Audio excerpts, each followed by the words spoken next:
Hello, this is Jane Goodall. I really wish that I could be with you in person for this event, but as unfortunately this isn't possible, I send you a video message instead. But know that my spirit is with you. I think we all know that our precious planet Earth is in grave danger because of climate change and loss of biodiversity, among other things.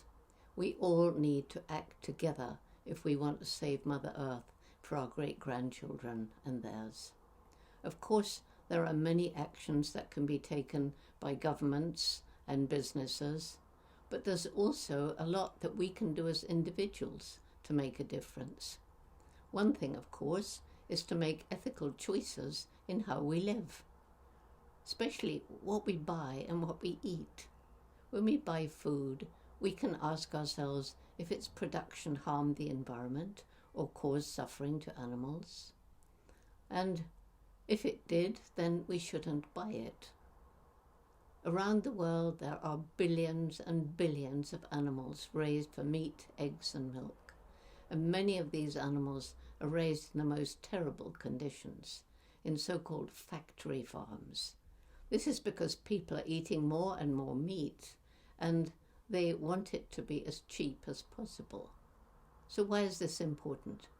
For one thing, it's very cruel, because we now know that each one of these animals, every cow, pig, sheep, goose, chicken, duck, and so on, has his or her own personality. And some of them, especially pigs, are really intelligent. I must show you this picture. This is Picasso, rescued from a factory farm, and her paintings are so good, and she loves to do it so much. They're selling for over $1,000 now. She loves to do it. And all of the animals in our factory farms, in the wildlife markets, they all feel pain. And there's another problem. All these billions of animals have to be fed. Huge landscapes are cleared to grow the grain. Lots of fossil fuel is used in the giant machines and the transport of grain to animals to slaughter, and meat, eggs, and milk to your table. In many parts of the world, for a whole variety of reasons, including climate change, fresh water is becoming increasingly scarce, and it takes a lot of water to turn vegetable protein into animal protein. And then there's the fact that all these animals produce gas during their digestion, and that's methane gas. And this gas, along with carbon dioxide, is one of those greenhouse gases that blanket the globe, trap the heat of the sun, and cause the temperature of the globe to rise, which causes changes in weather patterns. We have worse hurricanes, typhoons, flooding, droughts, and fires, among other things. And finally, many new diseases in human populations are caused when a bacteria or virus spills over from an animal to a human. And we're creating conditions in our factory farms and wildlife markets that make it relatively easy for this to happen. So I'm really excited to hear about the founding of the China Vegan Society. Already during my visits to China, which began in the mid-90s, I was finding it easy to get really good vegetarian food. But now we have to think about the other animal products, especially milk and eggs. Some people can't imagine living without meat and eggs. But the good news is that the non-animal substitutes are now so good that the number of vegans around the world is growing fast. And the chefs are getting so much better, producing fantastic vegan meals.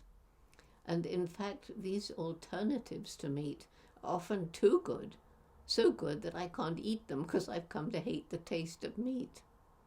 I just today read that new data released by the Plant-Based Food Association and the Good Food Institute showed that sales of plant-based foods in the United States have been increasing each year, and in 2020, the plant-based market value was $7 billion.